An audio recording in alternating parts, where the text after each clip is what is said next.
Let's go to the Tatum Waterway stuff. You really are. Which is R5M, North Shore Local Historic District. Give me one sec. R5M. Where are we?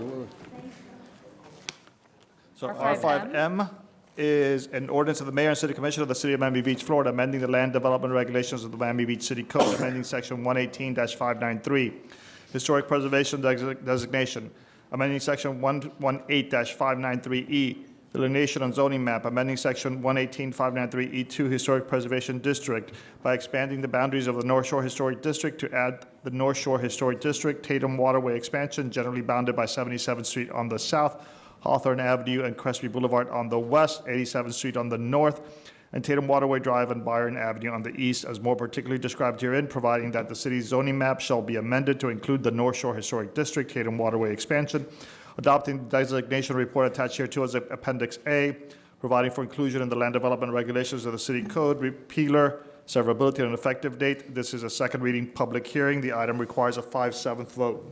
Move to open the public hearing, move the item. No public hearing.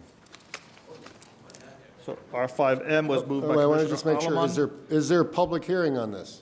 Yes, sir. Second reading. Yeah, second Okay, reading. Yeah, no, I thought you would move past the public hearing. No, just in Okay. the spirit of expediency, Oh, got a okay. couple of things done. Okay, let's go. Good afternoon, Honorable Mayor, Commissioners, City Manager, staff. My name's John Breisel, President of YTech International. Thank you for allowing me the opportunity to speak to you today.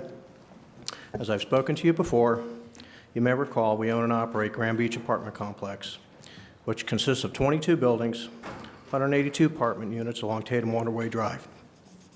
We are the largest property owner stakeholder along the Tatum Waterway. When we purchased the Grand Beach Apartment Complex in 2015, the area is not what it is today. There was significant crime generating from and in and around the complex. The buildings were in bad shape. We worked the police department, building department, invested a significant amount of time and money to eliminate crime elements and improve physical structures.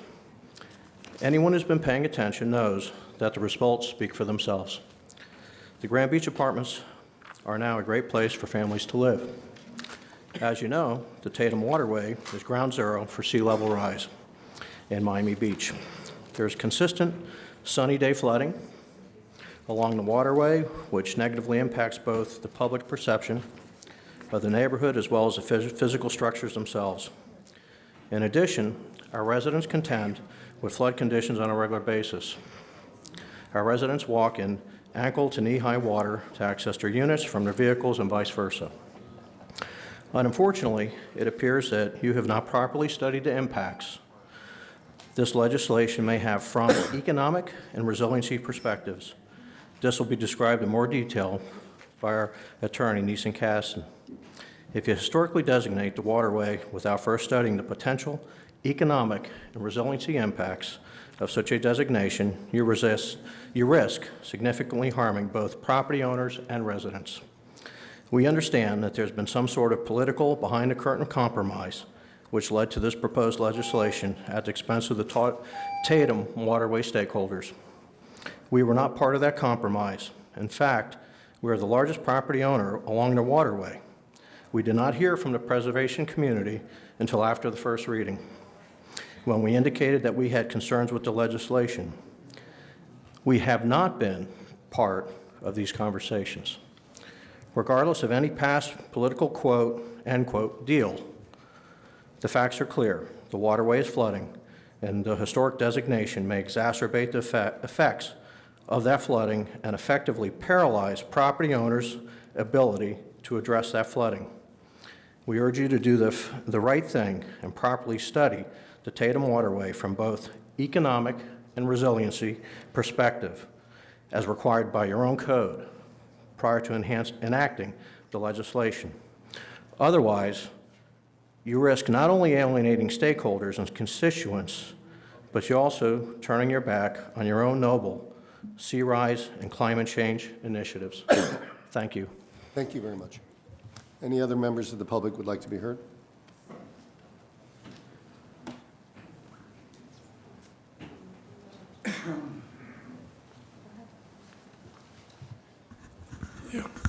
Paul Paul Freeman, 1776 Michigan Avenue. I live in Palmview. I'm here because, and I waited all afternoon because I promised Jane Lawson that I would do this because Jane is out of the country. We at Palmview are a historic neighborhood. We have followed what the commission has asked for. We've followed the Harvard study, which you recently commissioned. We've been following the ULI. I have priced raising my house with water flooding levels, and to raise my house is $500,000. I know Mr. Seraldo once told me it's 80 to 100, it's $500,000. That burden is on me. Jane's house, we haven't priced, that burden is on her. We don't have any problem with historic, but Harvard recommended that you don't designate whole neighborhoods. Their study said, be careful, do one thing at a time, watch out, resiliency and historic need to be handled together. Someone needs to pay the cost or bear the cost. And if it's a public good for the historic, then the public should pay for it. How? Harvard suggested coming up with the tradable densities, transferable densities, which then would require the city to do some study, come up with a program. If you did that, that would help the people that had to raise their buildings, fund them. It would take and encourage the ability of the city to take some of those lots, like in our neighborhood, homes that aren't very historic, not of great value, and have them knocked down, create detention, water retention areas so that you can handle flooding, water retention, and still maintain the houses that are theoretically worth saving, not theoretically, that are worth saving. I'm sure there's buildings here worth saving, but I don't know that anything has been done that would come up with some kind of ability to help the property owner that has to raise their property to maybe look at buildings that aren't very historic and not worth saving, figuring out how to do something for the neighborhood.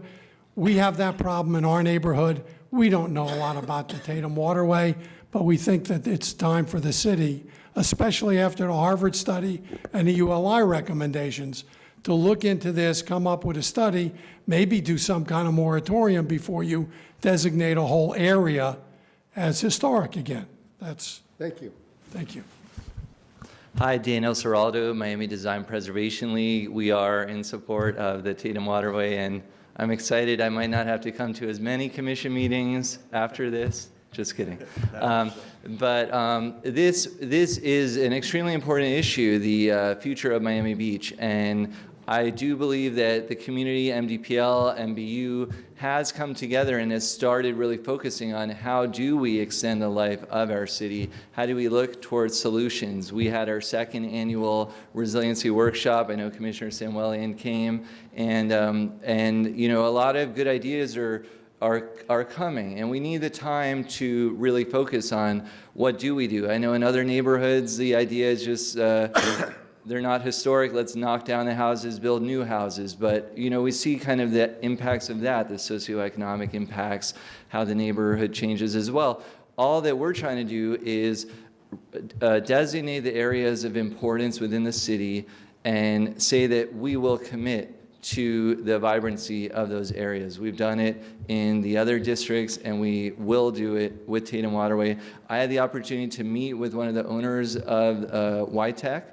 I think, was it earlier this week? It's been a long week. And I committed to him, we committed to him, Nancy was with me, that we will work with them on what they could do with their project to really make it thrive. If you look at any of our 14 historic districts, there's a lot of development going on, a lot of economic progress, and we're not trying to stop any of that. We realize there is resiliency, and that is a goal of the city. We supported having criteria in the designation report about resiliency, and I think that this is going to be the start of something very good, not the end. So thank you again for your support for this, and you have our commitment that we are going to work together with you all, with the community, with the property owners, to really continue the vibrancy. Thank you.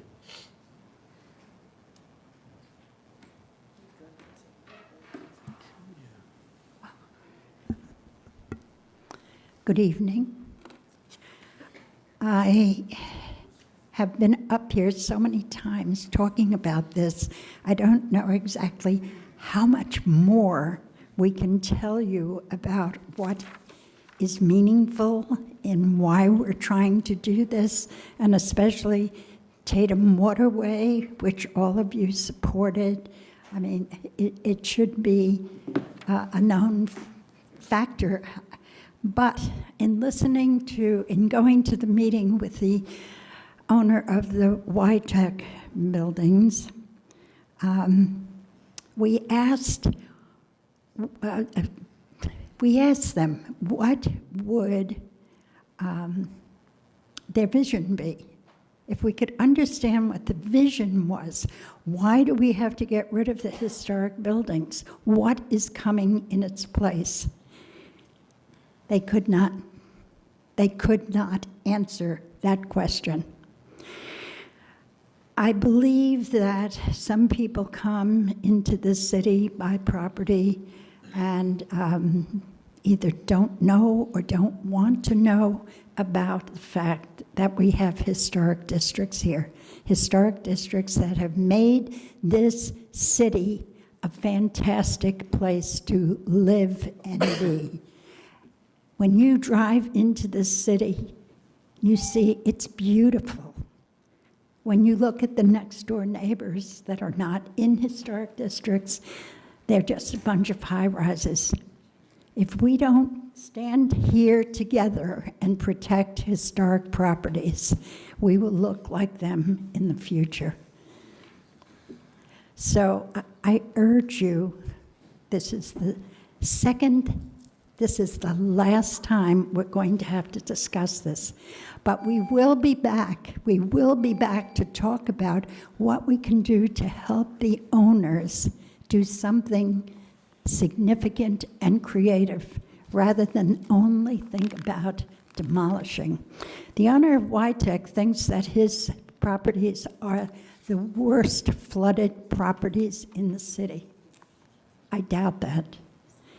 I doubt that. I've seen much worse. So let's not allow the use of the flooding to take hold and create people to want to demolish their buildings and convince you to demolish their buildings.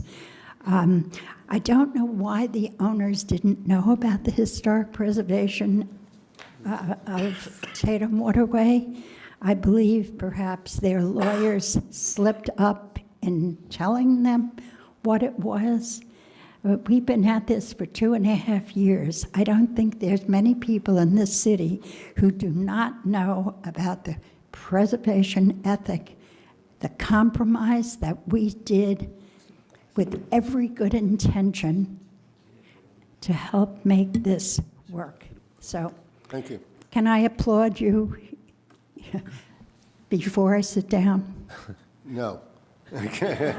Mayor. I will anyway, for all your effort to this moment. Nancy. Thank you. Nancy, before you sit down, both you and Daniel said you're willing to help. As part of your willingness to help, would you work with the property owner and specifically look at the certificate of appropriateness criteria? That's a specific request that they've had. Is that something you guys will commit to doing? Well, I have already spoken to Tom. They are in the process of developing the guidelines now. I know when we were at the meeting, they said, there's no guidelines, there's nothing to direct them. We offered to go stand on the property and talk to the way that they can solve whatever they think their problems are. Preserving these buildings does not mean that you just have them in time and you can't do anything. A lot of people think you can't do anything with the building, when it's not the truth. And if we stand there with them, we'll gladly help them. And the city has to help them with making sure that whatever flooding is there, something is correcting it. I asked when they're on the list, I asked the city manager when they're on the list to have pumps put in, whatever is needed, and not until 2020, which shocks me, especially after I sat here all morning and listened to the people who didn't want to be, their streets to be raised. They didn't want anything. And here are people who feel like they're the most flooded place in town, and nobody's going to help them till 2020. So we have a lot of work to do. We will do what we can, and I know we all will help. Thank you. Thank you. Who else would like to speak? Matisse? Going to echo the remarks. I will limit my remarks since I sent you the resolution of the Nobi CDC, and I feel that that outlines the specifics of what I'm going to talk about now, which is the word protection and trust. Protection is to a building. There's also protection to the people that live within it, and that you have to make that consideration, and you have to learn or how to adapt under these new realities. And trust is something that you get to verify. Right now, we have heard of the designation process. The commission, this commission, and the prior commission were eager to make that promise to residents to protect the structures. And they fulfilled that promise. But here now, I'm asking you to make the promise to these property owners that you will protect their interests by creating guidelines for the boards to not only have the burden, as the gentleman from Palmview, I believe, spoke, that the obligation for this resiliency doesn't fall solely on the property owner, but also on the city equally, and on the people, for the people that are living within those apartments. And with that, I just want to conclude by saying this body, has to make that commitment equally with the property owner, that they will not only just wait for, even though Daniel and Nancy have made that promise publicly, privately, with the commissioners, with property owners, but create a vehicle in which that could be quantified and in which that could be given to direction for property owners how to behave, and not be at the whim of a subjective board. So with that, I give you my support as a property owner on Crespi Boulevard, and I hope that this will be a starting point, as Daniel said, for us collaborating in a positive way to find solutions together. Thank you. Hey,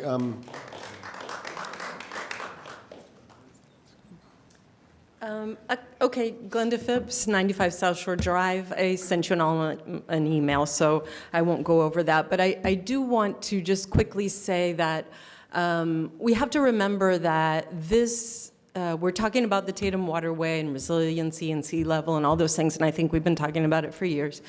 But what we have to remember in this particular inclusion is that agreement that we made with voters. When people said yes to 82, what they believed is that Tatum was going to be brought into the historic preservation.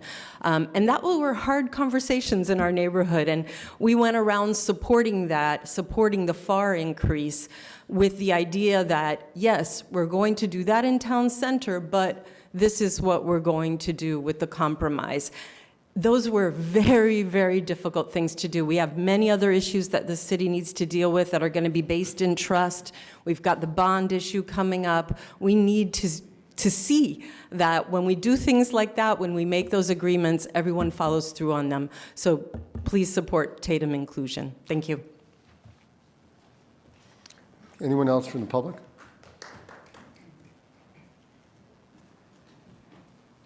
Good evening. My name is Francisca Medina. I'm a North Beach resident and a tour guide. And in reference to Glenda, I want to say that Compromises matter, and so do promises.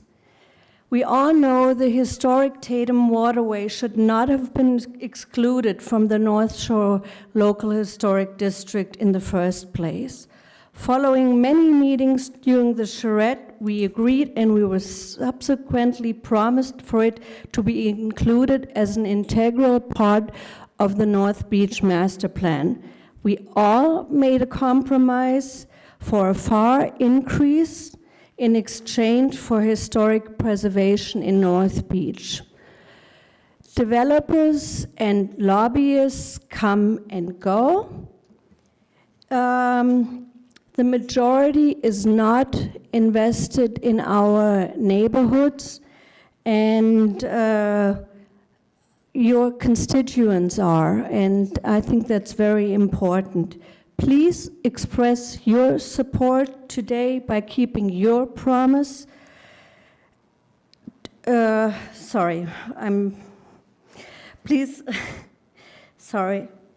express your support today by keeping your promise to include the Tatum Waterway in the North Shore Local Historic District.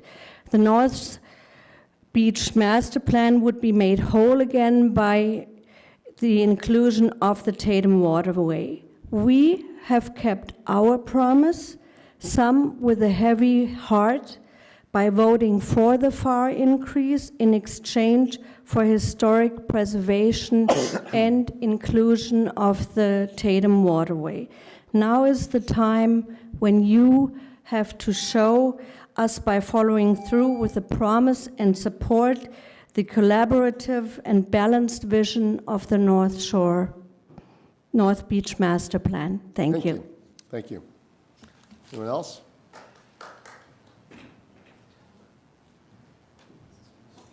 Mr. Kasdan, how are you? Good evening, Mayor, members of the Commission. Neeson Kasdan, Ackerman LLP, representing affiliates of YTech, property owners. I would also request, Mayor, that I have 6 minutes, as I have a number of legal points to make and represent the largest property owner. I think I speak with respect to legal issues for most of the property owners on that area. You'll have 6 minutes. Thank you. Please give. So, first, Mayor, I'd like to address a couple of the comments that were raised about the deal that was made. Let us be clear that the issue that was on the ballot said nothing other than to increase the FAR in Town Center. And that was the centerpiece of the revitalization of Town Center. So the voters of this city voted on one thing and one thing only. They did not vote on any other element of the North Beach Master Plan. In addition, the owners of the Tatum Waterway properties, none of them were included in this so-called compromise or discussion, and have not to this point in time been included. And that's a little bit like 1939, Germany and Russia decided to divide Poland, and nobody asked Poland what they felt about it. Well, we had two interest groups that apparently decided to take Tatum Waterway, and no one spoke to Tatum Waterway about that, and still haven't to this day. Now, my client purchased the properties there in Tatum Waterway in 2015. For many years, those properties were blighted and crime-ridden. They were the bane of that neighborhood, as I think those of you familiar with North Beach and Biscayne Point, Biscayne Beach understand. They spent millions of dollars cleaning, repairing, and improving those properties, eliminating the criminal element, and it is now home to almost 1,000 residents and many families who live in that neighborhood. They have been a good steward of a property that for decades had been neglected and was a blight on the neighborhood. The Tatum Waterway property is among the lowest neighborhoods in the city of Miami Beach. The designation report for this item indicates that the average ground elevation is 3.9 feet NGVD. And sea level rise is projected to exceed that by the year 2060. That is a fact. That's not an opinion. It's not in dispute. I have also provided you in this package with city-generated maps showing how much of the proposed district is a coastal high-hazard area, a significant portion of the Tatum Waterway properties, and as well pictures of the recurring flooding that occurs on those properties at king tides and other times. Now, the city proactively has engaged the Urban Land Institute, funded by the Rockefeller 100 Resilient Cities Initiative, to look at and review the city's efforts with respect to resiliency, and also to further the city's efforts with respect to resiliency. And the ULI panel came up with certain recommendations, and I'd like to share some of their key observations with you. 1, shift the city's planning paradigm to a geologic water modeling-driven approach to ensure the city will be able to live with water in the long term. 2, introduce blue-green infrastructure, which you talked about extensively earlier today, developed with detailed modeling approach that guarantees buy-in and co-benefits. In other words, pursue more than just gray solutions by converting some low-lying areas to water storage or living shorelines, while at the same time equitably reassigning development rights, including by allowing greater height and density in some areas to offset the loss of usable space. And third, your experts opined, acknowledge that not everything can or should be saved. This means that the city is going to have to make tough choices with regard to historic preservation. As stated by ULI report panelist Jeff Herbert, Vice President for Adaptation and Resilience of the Water Institute of the Gulf from New Orleans, I am from the city of New Orleans, which, like you, is very, very concerned about historic preservation. You need to preserve your historic jewels. That's why people come here, in addition to nature, which is why this place was settled in the beginning, to bring people here and see the amazing beach. So when we talk about looking at those jewels and understanding the entirety of neighborhoods, it is quite possible that the data will show everything cannot be saved, and so we have to really think about what is the most important and pressing options for historic preservation on the beach. The city staff further recognized in the designation report the failure to account for resiliency in the designation of the historic district. And I read from the city's designation report, page 10, item 3A, certificate or criteria for ordinances, resolutions, and recommendations. And remember, there is no resiliency criteria in the Chapter 118, the Historic Preservation Ordinance. It makes reference to the city's Chapter 133, which deals with resiliency in terms of other city ordinances. Those criteria, which are cited in the city's staff report, includes 1, whether the proposal affects an area that is vulnerable to the impacts of sea level rise pursuant to adopted projections. The city staff reports the possible historic district expansion affects affects properties that are vulnerable to the impacts of sea level rise. And then it goes to identify the specific heights above sea level of the ground. Number 2, the other 2 criteria, whether the proposal will increase the resiliency of the city with respect to sea level rise. And the other criteria is whether the proposal is compatible with the city's sea level rise mitigation and resiliency efforts. And the city staff found, as to both, in order for the historic district expansion to increase the resiliency of the city, substantial alterations, adaptive reuse, and/or redevelopment of many of the properties will likely be required.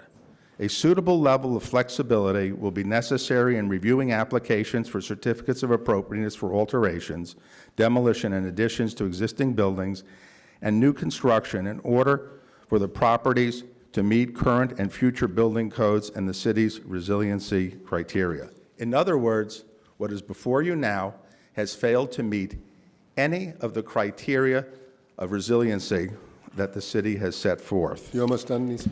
A couple more minutes, so I may know. These are, we have I understand it's important. property owners whose rights are being directly affected by this, and I think they have a right to have their position set forth. Now, with respect to the designation of the district, we have to understand no criteria has been established, no criteria has even been put forward, but we are dealing with a two-pronged problem. One is the district designation itself. That is, should this district, given its geologic characteristics, its susceptibility to flooding, and vulnerability to sea level rise, should this district, should all of the district, should part of the district be designated at all? There's no criteria within the city that deals with that, and none have been promulgated to date. And that includes the things you discussed earlier, such as blue and green solutions, areas that will be returned to the water, or no development will be allowed, in which case you'll have to have development in other parts of the area to compensate for those development rights. What this calls for is not playing with the edges and just, putting a design criteria there. This is about replanning our city in light of sea level rise and how we will have to reshape and replan our city. The second thing that you're talking about is criteria for certificate of appropriateness after a district is designated. That too, of course, has not been addressed, but actually is secondary to the fact that you must look at the bigger urban plan issues first. There's not even an outline of how this will be dealt with. Furthermore, let's bring it to a conclusion. Okay. Furthermore, Mayor and members of the Commission, as part of the Plan No B, Dover Coal had recommended that Arcadis, the engineering firm, do a resiliency analysis. The city did not fund that resiliency analysis, and so it was not done for North Beach. Finally, the city also has a charter requirement that they must consider the economic impact of any legislation. This has not been done at all. In fact, the evidence that exists is that there is negative impact. You have all received a copy of the report from the Harvard Graduate School of Design by Jesse Keenan, which says that areas which are subject to sea level rise have experience a reduction in property values. So the evidence to date shows that this will have a negative fiscal impact on the city as property values go down. Thank you. So what I'm asking, I just want to conclude with what I'm asking. 10 minutes now, so Well, this is I understand. 20 some odd property owners, Mayor. Look, I understand that when you go back to the history of Miami Beach, historic preservation was critical in the revitalization of this community. Ironically, at that time, there were doubters about historic preservation. They fell in two camps, those who didn't like it and those who said, well, I like preservation, but not in my neighborhood, not in my backyard. Mayor, we're facing the same situation today with sea level rise, which the Miami Herald, the Palm Beach Post, and the Sun Sentinel, in an unprecedented joint editorial, identified as the defining issue of our region in this era. It is the most important issue the city has to deal with. I know we're challenging long-held beliefs and ideas that were very valuable to the revitalization of this city.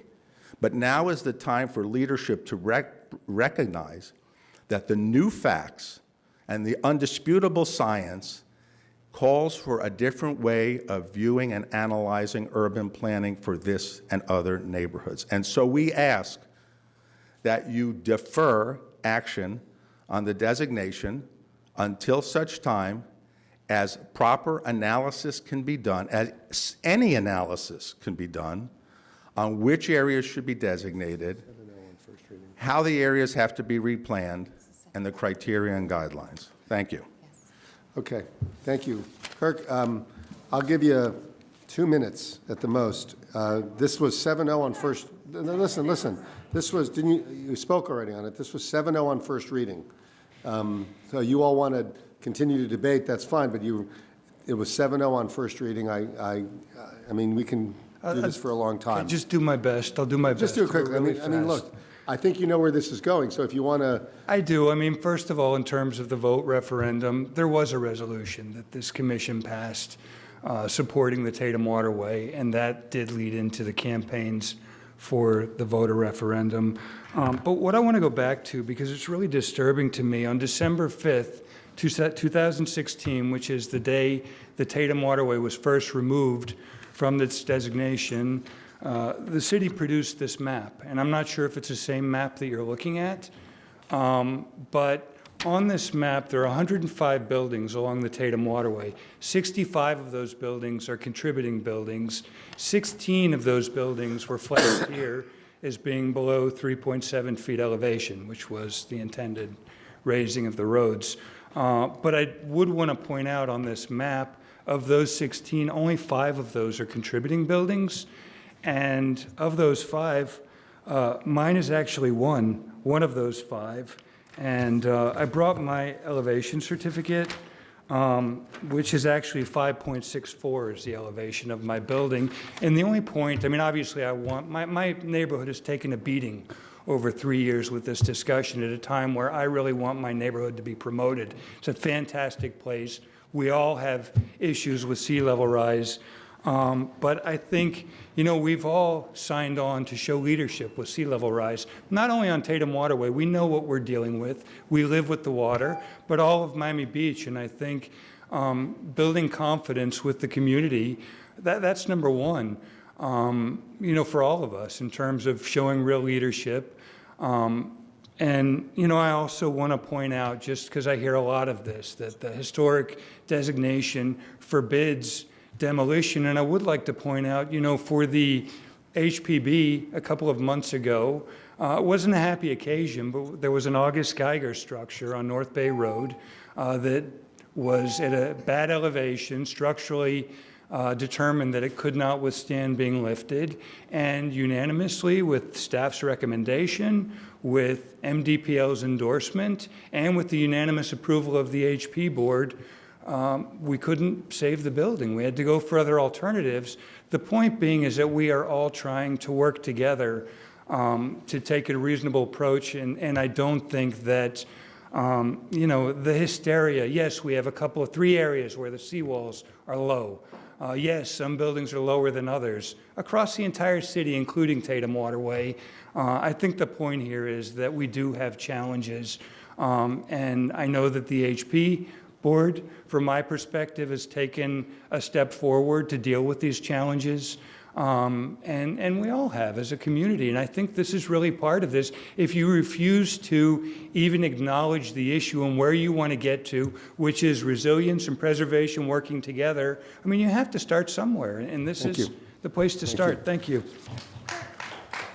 Kirk, I've got a question, because you do own one of these. You own a contributing building on the Tatum. I do. And so why is it that you never locally designated your own property? I think for all of us, it's not been about my own building. I'm not arrogant about my building in such a way that, you know, I just want my building to live on in perpetuity. It's about capturing the essence of what makes the culture so unique on Tatum Waterway. And it has a lot to do with the architecture, the authenticity. It's just a really special place. For me to designate my own building as a standalone, it doesn't accomplish preserving that character. I mean, it's a way different thing than a historic district. Thank you. Thank you. Maria Elena Rodriguez, I live in North Beach. I'd just like to state that I support the Tatum Waterway historic designation, and I would like you to reconsider the balance promised by way of the master plan and protect and respect the genuine historic attraction that Tatum Waterway makes the neighborhood unique for locals as well as tourists. You might, you know, if you're talking about water coming up or erosion or whatever, maybe you'd like to meet with the urban forestry department, and they can give you help as to what to plant. Thank you. Thank you. Hello, my name is Pierre Elmale. I'm an owner on Crespi Boulevard. You know, I mean, we all want the best for this city, We all want the same thing, a better, North Beach, I was thinking, to read, my 3 pages of all my comments and everything, and I won't, because I want to be positive. So if this designation is passing, I just want to work with the people, so that we have a better North Beach. What I would like to point out is that all these debates and in these chambers are kind of, very controversial and very, it's kind of poisonous atmosphere that I don't like at all. And I think that I would like to bring a distinction to you is that, my first apartment in Paris, it was from the 17th century. I live in the 1930 Mediterranean revival. I love history. And then, when you tell me, oh, okay, they're going to demolish a historic building, I'm saying, well, this is bad. But, not everything is historic. And then at this moment, we only have one distinction, is contributing, not contributing. There is no scale of contribution. Today, you have the Eden Rock or the Sherry Frontenac, and they are on exactly the same level of a humble one-story building on the Tatum Waterway. This doesn't make sense. We need a scale of significance. We need a scale of contribution the same way that we need an objective scale of resiliency. So I think these are the prerequisites. The rest, I would love to start a MIMO revival, and that the people come in the neighborhood and see, something that is coherent and low-rise multifamily buildings. A lot can be done, but really a scale of resilience, a scale of contribution, that will be the objective grid of analysis that we need and lack. Hello, my name's Deborah Cahill, Cahill. I own property at 8620 Byron Avenue on the Tatum Waterway. I think I'm probably unique among the people that have spoken because my family 4 generations of my family have lived in North Beach. My father came 80 years ago. He was the head lifeguard of Miami Beach during the 30s and 40s and 50s. And my son is a lieutenant commander in the Coast Guard. He served on your Waterfront Protection Committee as the chair. And I've participated in every charrette, in every meeting, in all the blue ribbon meetings, and I support the historic district along the Tatum Waterway. And I do think that it contributes to the kind of community that we are there. It's surprising, I think, to many people to know that there are very many very interesting, very well-educated people who live there and really appreciate the beauty of the small-scale neighborhood. I heard Mr. Morales once say at a meeting that he used to go to 85th Street Beach. I don't know if you ever jumped off the 85th Street Bridge into the Tatum Waterway. I was chicken too. But I still see children jumping off of that bridge. So I hope that you'll remember that it's a community, and we love that community, and the architecture of it is what contributes to who we are. Thank you.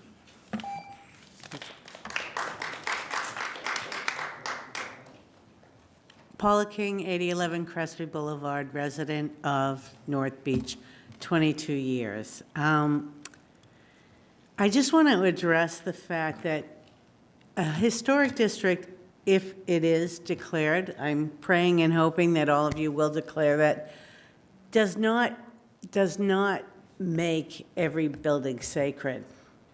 It does not make every building not. We have to look at the individual buildings. Again, there's buildings that you can build up the back, leave on the waterfront, leave the facade. There's many, many, many options here. I don't know if the people that have purchased multiple properties in our neighborhood, for development, have explored those options. But by declaring our neighborhood historic, it does not stop all opportunities for development in our neighborhood. You can ask Pierre.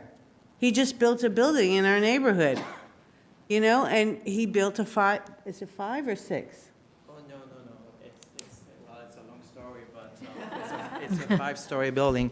And then just to tell you, I mean, you cannot see yet, but there are some MIMO big screens on the side, because the idea was to pay homage to the era and try to exacerbate the DNA of the neighborhood. And yes, you know, I mean, I hope that revitalization is going to really happen, and this means, you know, I mean, new developments and readaptation of what is existing.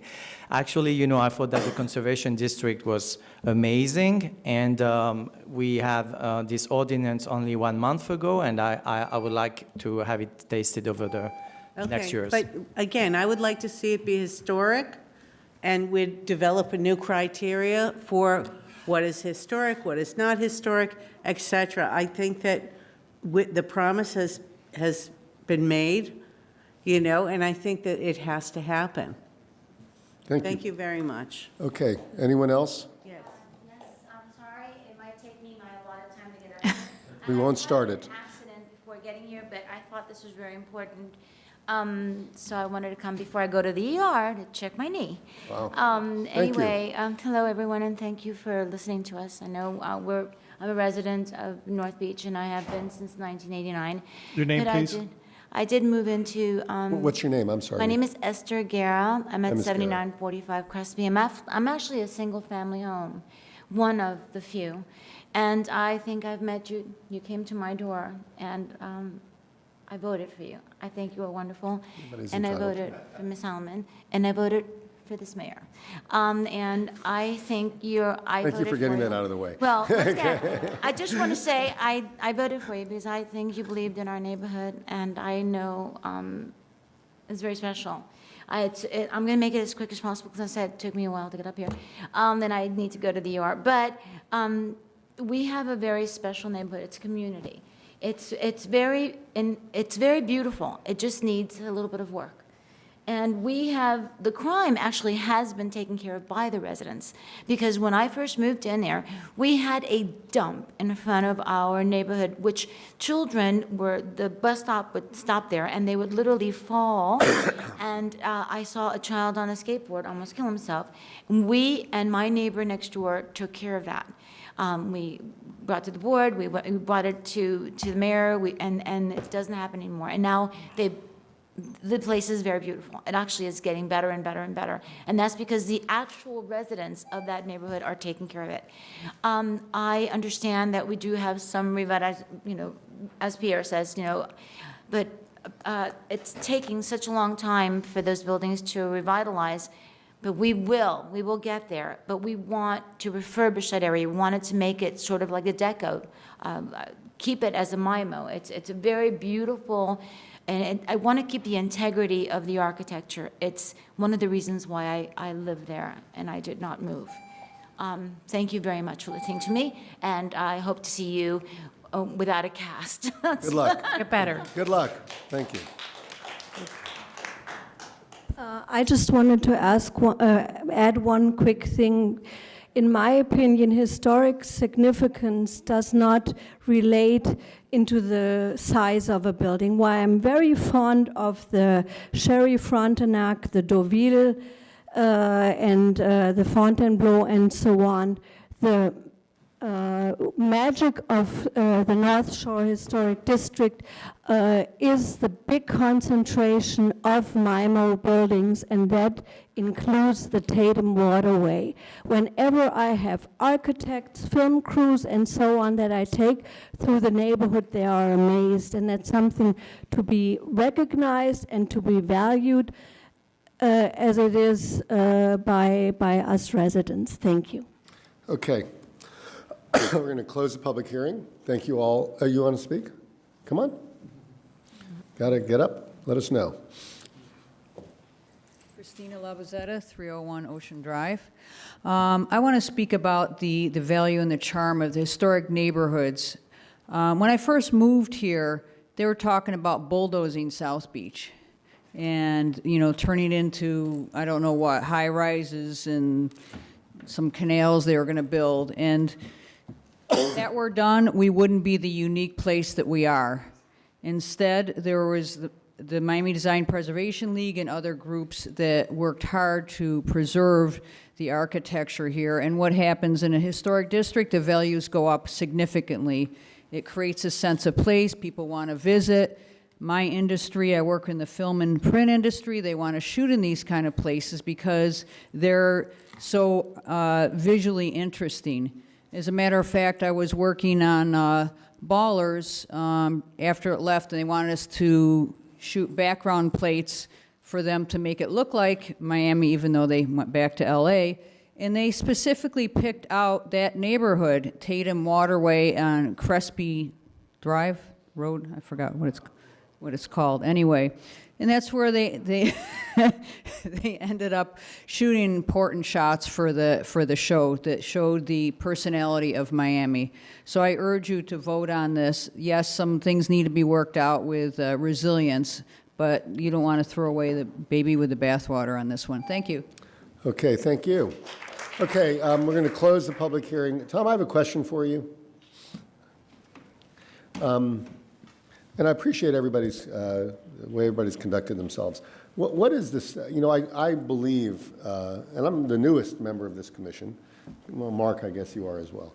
But I think there obviously is a tension that exists between resiliency and preservation, and we're sort of new at both in a sense that we haven't had to really interact them as much. And the neighborhood across the street has raised issues, and a lot of the same issues are raised here. And I guess I know you're working on an attempt to provide some lens by which we can do this, because I think we all sort of know it's important that in the name that developers don't use resiliency as an excuse, but similarly that people who care deeply about preservation don't ignore it in a way that's unfair. And finding that balance is very difficult. You're working on something. Could you give us an update on that? Because I feel like we've got to get better at this. And I'm hoping that your efforts will give us the ability to have the appropriate lens as we go through this analysis, not only in all of the communities where this occurs.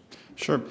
About a year and a half ago, I discussed with Susie Toriente, our Chief Resiliency Officer, the need to update our guidelines for existing historic districts, not for new districts, but actually we have a number of historic districts that are vulnerable. And so in doing research, and Debbie Tackett, who's our Chief of Historic Preservation, through conferences she's attended and through other research, what we discovered is that there are very few coastal communities that are putting together guidelines to address the impacts of sea level rise and climate change on historic resources. And so we thought it best to come up with guidelines to address the uniqueness of our historic districts. One of the things that we needed to do in order to better inform these new guidelines was to first get existing survey data, which we were lacking. And so we've been coordinating with surveyors to go out to two of the more vulnerable areas of existing historic districts that we have, the Collins waterfront area along Indian Creek Drive and the western areas of the Flamingo Park area. And they've almost completed their task of providing survey data, not just of existing property elevations, but actually first floor elevations for those property owners that would give us access to their properties.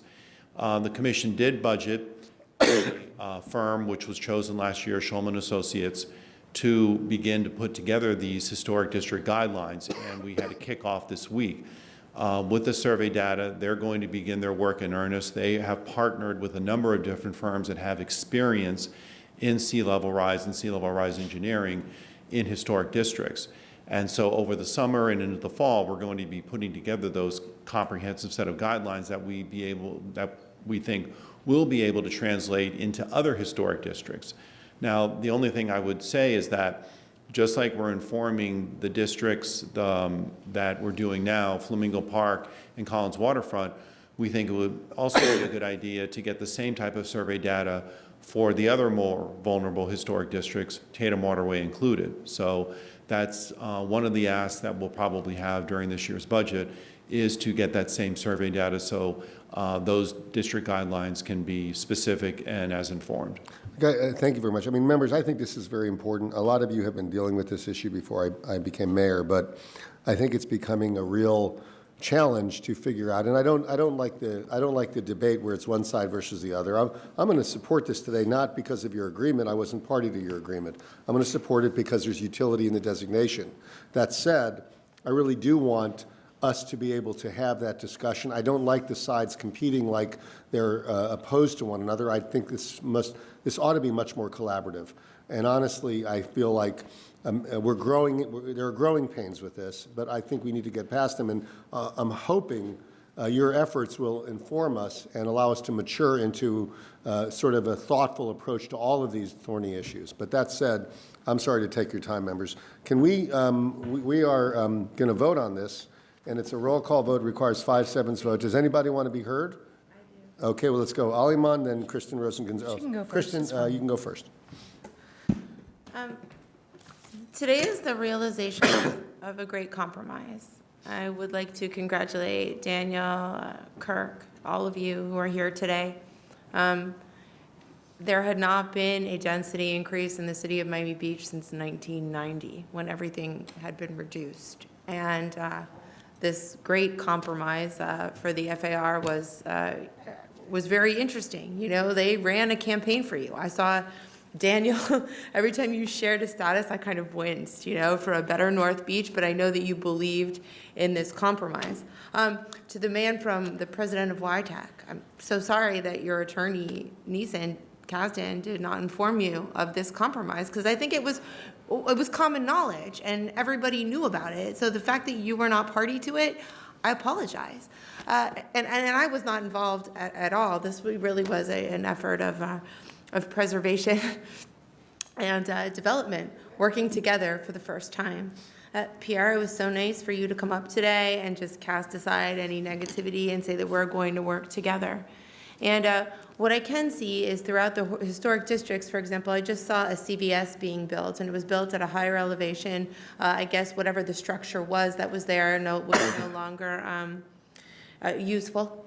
So in certain cases, I believe that buildings can be rebuilt. And I would like to see a type of development that does incorporate the small density and the feel and charm of a neighborhood, and at the same time create something 21st century that will be resilient. And I think that this is such a better environment than where we started out, where people were being removed from the commission and everybody was screaming and there was a lot of negativity. And where's Matisse? Sorry, Matisse. It was nice. It was interesting to hear you advocate for the designation, the historic designation of the Tatum Waterway. Yes, you did it very quickly and silently, but I heard it. And I hope that those buildings that you bought. When I first campaigned in 2015, I walked that entire street. I thought it was one of the most charming areas, and that complex could have real value moving forward. And there's one thing that nobody's mentioned here today, but this is our affordable housing stock in the city of Miami Beach. And preserving that Tatum Waterway is going to allow people who work in the city of Miami Beach to live here for right now, because there is no alternative currently. So I'm very pleased that we are going to preserve these buildings, that we are going to allow the people who live there to continue to enjoy the Tatum Waterway, and you will see that there is great economic value in historic preservation, and hopefully this new hybrid, like we saw in the Harvard study. And next time, I hope that your attorney informs you of what's happening in the neighborhood. So congratulations, and thank you. Today's a great day in the city of Miami Beach. Thank you. Commissioner Aliman. Well, I'll certainly say today is a funny day in the city of Miami Beach. And it was particularly fascinating that we had our adaptation infrastructure on the agenda on the same day that we have historic preservation. And it's worthy of note and a bit concerning to those of us who actually believe in climate change and think that this is the #1 issue for the city of Miami Beach. So you heard us today say, well, and reference the Urban Land Institute study several times. And where the Urban Land Institute said, keep going. What you've started has taken courage, and you should keep going, but you should actually do it faster, and you should do more. Instead, we, as a body, lost our nerve, and we backtracked, and we hit the pause button on our adaptation program. And where the Urban Land Institute said, you should consider an approach differently, which was preservation, because the Urban Land Institute said, you're not going to be able to save everything. You're going to have to pick your historic jewels and throw everything you've got at those. We said, forget it. We're saving everything. And that's the action that we're going to take now. Unlike my colleague, I was very involved in this every step of the way. I walked all of these streets with Debbie Tackett. And I got educated by her, and I still thank her for that. I also, as you well know by now, have thoroughly immersed myself in our climate science and our infrastructure plans and all of those strategies. I also circulated the report former Mayor Kasdan referenced in his, which was from Jesse Keenan from Harvard. And Jesse Keenan has completed a study which Sneeze Kasdan mentioned that proves that there's a direct correlation between property elevation and property value. And I'm sure it's just the first of these such studies. To me, that's common sense, but some people need to hear it from an academic. I get it. Does that represent a taking? If we make those properties historic today, I don't know. I'm not an attorney. What I can say is that in walking the neighborhoods and not hearing a recommendation from staff that local designation was worthy, I got very nervous by what I saw with the North Beach Master Plan. And I inquired about how climate change was reflected in the master plan by Dover Coal. And the answer I got back from Dover Coal was, and I'm quoting from their email, the consultant team's scope only minimally included climate change, and so, for the most part, Plan Nobi simply recounted Miami Beach's policies and actions on climate change. So that's a walk down, history lane to understand why I was directly involved in pulling the Tatum Waterway out of the local designation in the first place. That being said, and by the way, I also want to mention that I asked, having already met, he's probably gone by now, but Paul Freeman was here from Palmview, and Jane Lawson from that neighborhood. Oh, he's still here. Hi, Paul.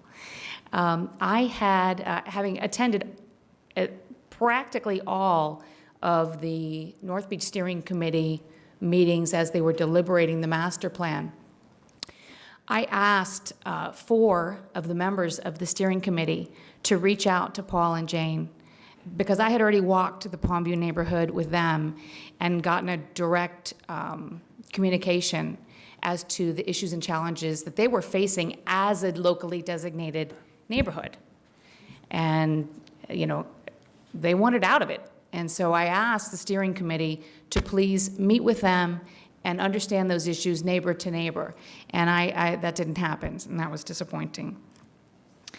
So that being said, at this point, there was a handshake. There's still a handshake. The master plan, as it was ultimately called, was a community consensus document by the staff member who facilitated it. Now, I wasn't here when that scope of work was endorsed and authorized, and I was a freshman commissioner at that time. Knowing what I know now and being more experienced, I wouldn't have stood by in those early stages as a master planning process devolved into community consensus. Not that community consensus isn't important. I think that's a very, very important voice. And the will that was expressed, and was expressed really beautifully just a little bit ago by Esther, was for the community identity not to be destroyed by development through this. Oh, there she is. Okay, she didn't leave yet.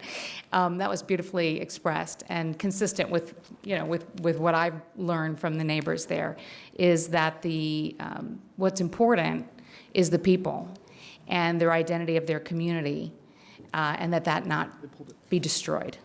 And so I have promised, and I will honor my commitment to vote yes on this.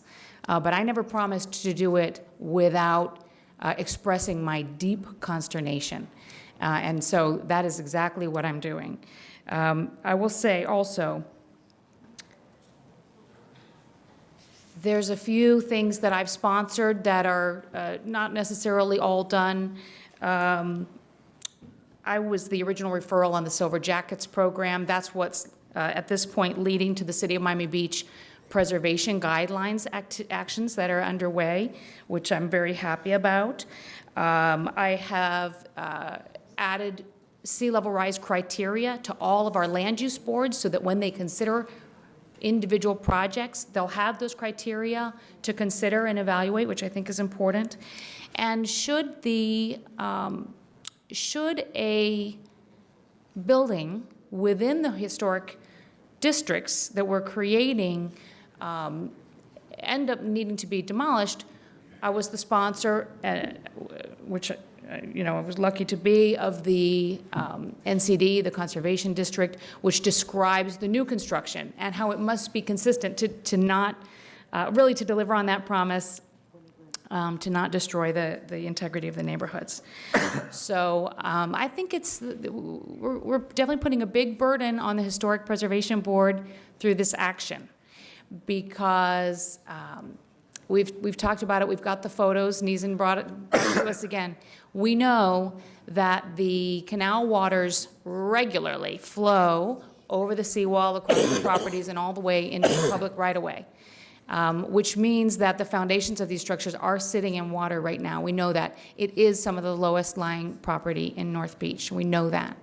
So the burden will be on the HPB. I hope that they are pragmatic, responsible stewards of the public trust in this way, because they will have to make some hard decisions.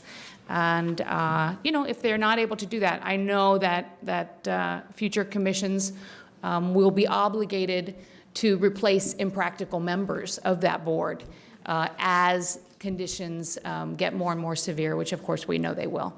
So with that, I will support the ordinance. Mayor, may I be recognized? Yeah. Couple things. First, I'm very heartened by the dialogue tonight that we have folks on both sides of the aisle. Hopefully we'll sit together a little bit more that want to work together, and I will enthusiastically support what's moving forward. I do want to put a couple facts on the table. First, interestingly, the lowest level elevation properties in Miami Beach have done the best. That's what the study said. Other cities said different things, but in Miami Beach, lower elevation properties are outperforming. That's right in the study. In terms of the ULI report, there were some things about it. I don't want to go all the way back to a discussion we had hours ago, but building confidence in our community, building trust was a key factor, and that we needed to work collaboratively. I hope this step tonight is a step forward. Thank you. Mr. Gangara. This has been a long item and a long time coming, and frankly, three of us kind of came late to the game. But this is something that has been worked on by so many different people for so many different years, and I think that the property owners that have come forward have raised some great points. I wish these points would have been raised sooner, before this plan had been developed, before this designation had moved forward, before these compromises and deals had been made before the November election. But they're here, and we need to move forward with it. Is there a motion or a second on the floor? I just want to make a comment, please, to clear the record. Okay, go ahead. I'll second. Okay, go ahead. I just want to clarify the record. I think the discussion you've had is great, but we're not here today to draft a resiliency and sustainability ordinance. That's coming. You're here today for a historic designation. And I just want to clarify one thing. Nothing in our code and nothing in your designating this district as historic precludes a property owner's ability to either modify or demolish their property. It just subjects them to different criteria under the Historic Preservation Code. So, you know, we are not depriving a property owner's rights to modify or demolish their property. So while the discussions that you've had on resiliency and sustainability are all very productive, and I know that it's paramount to this city, the fundamental issue here is whether or not you want to designate this district historic based upon the Planning Department's report, the Historic Preservation Board's recommendation, the Planning Board's review, and now your review and the testimony before you. Thank you. Commissioner Ariola. Yeah, so I support this, but want to make a couple of points. So I believe, you know, that it is super important to have historic districts in a community, especially one as old as ours, for a lot of reasons. One is we've seen it's great for tourism, it's great for economic development, it's important to preserve our heritage, and I also think it's important to preserve beautiful things, right? And there was a compromise, and I do want to ask my colleagues to observe and fulfill that compromise. Today we're fulfilling a portion of that compromise, which is the designation of the Tatum Waterway, but there has been some hesitancy from some folks in the audience and on this dais with regard to town center. That was part of the compromise, and we are slow dancing that. And I'd like us to be consistent with our message. We did compromise on town center, but we're slowing it down needlessly. A lot's been talked about resiliency. It is very important. I mean, the historic designation of the Tatum Waterway is the right thing to do because it is beautiful. It's one of the best examples of MIMO architecture we have in our entire city. But just be forewarned that, you know, having too heavy of a hand against possible adaptive reuse or potential, you know, demolition of some buildings may result in this area becoming slums. Let's face it, if these buildings become consistently waterlogged, landlords will eventually abandon them, and that will become a blighted area for us. And so as we move forward in future legislation and in future discussions, I think that we need to start looking at this area maybe differently than we have looked at other historic areas in our community. A friend of mine has a home in Coconut Grove, beautiful multi-million-dollar home. During Irma, you know, we were largely spared during Irma here in Miami Beach, but other parts of our community were not. She took in massive amounts of water from the bay into her home. Her home was devastated. She fortunately had the money to fund the reconstruction of the interior of her home, but had to redo all of her floors, walls, electrical, all of it. Still has not been reimbursed by the insurance or by FEMA. Imagine if Irma had done that to these buildings in the Tatum Waterway. We would have displaced people, and if they didn't have the money, the landlords didn't have the money to refurbish these properties, what would we do? So we need to be thinking about this. I have proposed and will be proposing some creative solutions, such as a historic preservation fund to help property owners. I have unsuccessfully to this point asked my colleagues to look at adaptive reuse of buildings along the Tatum Waterway, to rehabilitate them, to create an economic incentive for landlords to invest in the buildings, and also to just frankly improve the quality of life of the residents there that have absolutely zero mixed use in their community. And then another idea is, if we're going to allow demolition of buildings within the Tatum Waterway, maybe we have an extra sort of, whatever you want to call it, surcharge or fee that would then, to allow demolition of a non-contributing building, but there would be a fee that would go towards historic preservation of the adjoining buildings. So I support this. Okay. We're going to now vote. There's a vote. Yes. Ralph, call the vote. Yeah, so I have a motion by Commissioner Alaman and a second by Commissioner Steinberg. No? Gongora? Sure. I don't care. I second the chief seconds. Doesn't matter. Okay, Commissioner Alaman. Yes. Commissioner Samulin. Yes. Commissioner Gongora. Yes. Commissioner Rosen Gonzalez. Yes. Vice Mayor Steinberg. Yes. Commissioner Ariola. Yes. Mayor Gelber. Yes. Motion carries. The item is approved. Okay.